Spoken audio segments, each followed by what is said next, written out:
વરસાદની સિઝન ચાલુ થાય અને મગની દાળના વડાની યાદ ન આવે એવું તો પોસિબલ નથી. તો ફ્રેન્ડ્સ, આજે આપણે એવા જ વરસાદની સિઝનમાં બધાને ખાવાની મજા પડી જાય એવા ટેસ્ટી મગની દાળના વડા અને એકદમ સ્પોન્જી, અંદરથી એકદમ સોફ્ટ અને બહારથી ક્રિસ્પી એવા મગની દાળના વડા બનાવવાના છે. તો ફ્રેન્ડ્સ, તમે આ જોઈ શકો છો, એકદમ સોફ્ટ છે, અંદરથી જારીવાળા વડા કેવી રીતના બનાવવાના એની રેસીપી આજે આપણે શેર કરવાના છે. તો મગની દાળના વડા બનાવવા માટે આપણે એક મોટો વાટકો ભરીને આ ફોતરાવાળી મગની દાળ લીધી છે સાફ કરીને, અને આને આપણે વ્યવસ્થિત લગભગ 2 થી 3 પાણીથી ધોવાની છે.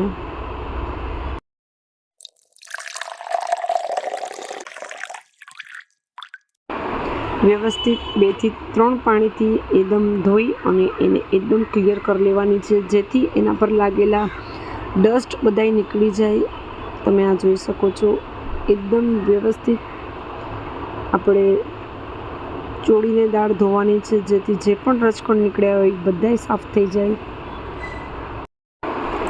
દાળ ધોયા પછી આપણે એને ડૂબાડૂબ કરતાં થોડુંક વધારે પાણી નાખી અને ઓછામાં ઓછા 5 થી 7 કલાક માટે પલાળીને રહેવા દેવાની છે, જ્યાં સુધી દાળ એકદમ સોફ્ટ ન થાય. તો ફ્રેન્ડ્સ, આપણને દાળ પલાળીને ઓછામાં ઓછા 6 કલાક થઈ ગયા છે. તમે જોઈ શકો છો, આપણી દાળ એકદમ જ સોફ્ટ થઈ ગઈ છે અને આપણે આ દાળને છોતરા સાથે જ પીસી લેવાની છે. તો ફ્રેન્ડ્સ, મસાલા ચેક કરી લઈએ. તો મસાલામાં આપણે તીખાશ પ્રમાણે મરચાં લીધા છે. જેટલું તીખું જોતું એ પ્રમાણે મરચાં છે. 5 ચમચી આદુનો ટુકડો, 2 ચમચી ધાણા છે આખા, અને સ્વાદ પ્રમાણે મીઠું છે. આના સિવાય આપણે 2 થી 3 ચમચી ચોખાનો લોટ લેવાનો છે, હિંગ લેવાની છે અને તળવા માટે તેલ લેવાનું છે. તો સૌપ્રથમ આ જે મગની દાળ છે એ પાણી કાઢી અને આપણે વ્યવસ્થિત મિક્સરમાં પીસી લેશું. આને આપણે એકદમ બારીક નથી પીસવાની, કરકરી રાખવાની છે, જેથી વડા એકદમ ક્રિસ્પી બને. તો બને એટલું ઓછું પાણી વાપરી અને આપણે આને પીસશું. અને જે મસાલા છે એ અંદર એડ કરી દઈશું. મરચાં આપણે ઓછા લીધા છે અને થોડીક ધાણા ભાજી છે એ પણ આપણે એડ કરવાની છે, પણ એ આપણે બધું પીસાઈ જાય એના પછી એડ કરશું. તો આપણે આ દાળ પીસી લીધી છે, તમે જોઈ શકો છો. એનું ટેક્સચર જોઈ શકો છો, એકદમ બારીક નથી પીસી, થોડીક કરકરી રાખી છે. અને હવે આને આપણે એક તપેલીમાં કાઢી લઈશું ફ્રેન્ડ્સ.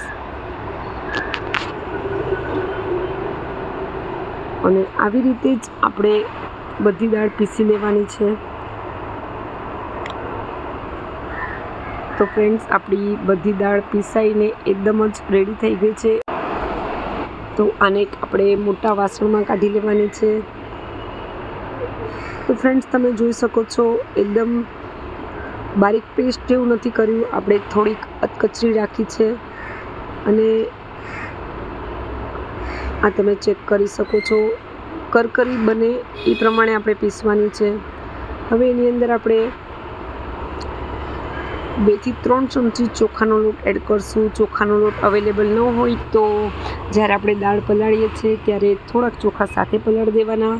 થોડીક ધાણા ભાજી છે જે સાફ કરી અને કટ કરીને લીધી છે, અને 5 ચમચી આપણે હિંગ એડ કરી દઈશું. ચોખા જ્યારે આપણે અંદર યુઝ કરીએ છીએ કે ચોખાનો લોટ યુઝ કરીએ છીએ તો વડા એકદમ ક્રિસ્પી થાય છે, કરકરા થાય છે. તો ફ્રેન્ડ્સ, આને આપણે એકદમ વ્યવસ્થિત હલાવી દઈશું. આપણે ઓછામાં ઓછી 5 થી 6 મિનિટ એને એકદમ વ્યવસ્થિત હલાવવાની છે, કેમ કે આપણે આમાં કોઈ જાતનો સોડા એડ નથી કર્યો.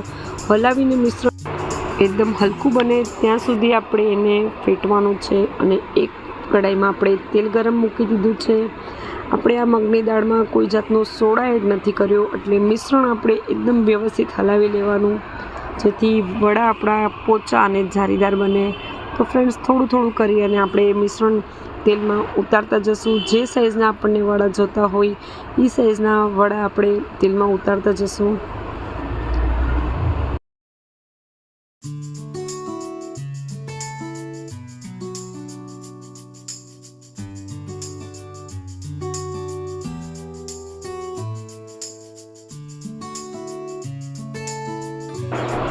તો વડા તેલમાં ઉતાર્યા પછી આપણે એને હલાવવાના છે થોડાક, જેથી વડા એક સાઈડ કાચા ન રહી જાય. તો આ તમે જોઈ શકો છો બધા વડા ઉપર તરી રહ્યા છે. આપણું મિશ્રણ એકદમ વ્યવસ્થિત હલાવીને રેડી હતું એટલે વડા ઉપર તરે છે, બાકી વડા તળીએ છૂટી જાય છે. તો ફ્રેન્ડ્સ, આવી રીતે જ આપણે બધા વડા વ્યવસ્થિત તળવાના છે. તો આપણું ફર્સ્ટ જે લોટ છે એ રેડી થઈ ગયો છે તળાઈને. તમે જોઈ શકો છો મસ્ત મજાનો એવો કલર આવી ગયો છે વડામાં. તો આપણે આ વડા સાઈડમાં કાઢી લઈએ અને આવી રીતના જ બીજું જે બેટર છે આપણું રેડી, એના પણ આપણે વડા ઉતારી લેવાના છે. વરસાદમાં મગની દાળના વડા ખાવાની મજા કંઈક ઓર જ હોય છે. તો ફ્રેન્ડ્સ, સાંજનો સમય થાય ને કંઈક ચટપટું ખાવાનું મન થાય તો લગભગ 10થી 15 મિનિટમાં વડા તૈયાર થઈ જાય છે, જો દાળ પલાળીને રાખી હોય તો. ફ્રેન્ડ્સ, હવે આવી રીતના જ બધા બેટરના વડા આપણે રેડી કરી લઈશું.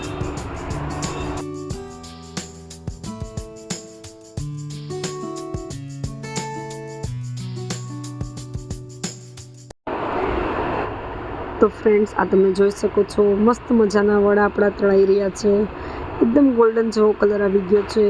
બહારથી ક્રિસ્પી દેખાય છે પણ અંદરથી એકદમ સોફ્ટ અને જારીવાળા આ વડા બને છે. આપણે કોઈ જાતનો સોડા કે ખારો કે બેકિંગ પાવડર યુઝ નથી કર્યો. તો ફ્રેન્ડ્સ, આપણા વડા બધા લગભગ તળાઈને રેડી થઈ ગયા છે અને હવે સર્વિંગ માટે રેડી છે ફ્રેન્ડ્સ.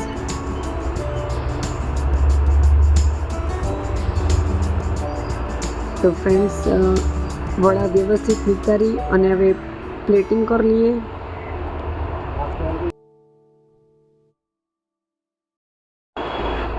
તો ફ્રેન્ડ્સ, આપણે એક પ્લેટ લઈ લીધી છે જેમાં ગરમા ગરમ વડા આપણે સર્વ કરી દીધા છે.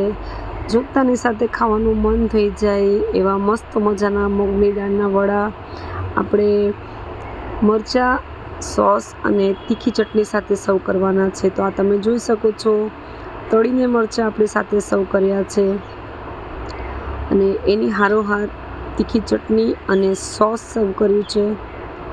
તો ફ્રેન્ડ્સ, તમે જોઈ શકો છો લુક વાઇઝ એકદમ ડિલિશિયસ અને ટેસ્ટી દેખાઈ રહ્યા છે આપણા વડા. તો ફ્રેન્ડ્સ, આપણી મગની દાળના વડાની રેસીપી જો તમને ગમી હોય તો પ્લીઝ મારી ચેનલને લાઈક કરજો, શેર કરજો, કમેન્ટ કરજો અને જો ચેનલ હજી સુધી સબસ્ક્રાઈબ ન કરી હોય તો ચેનલ સબસ્ક્રાઈબ કરી સાથે જ બેલ નોટિફિકેશનને ક્લિક કરજો. Thank you.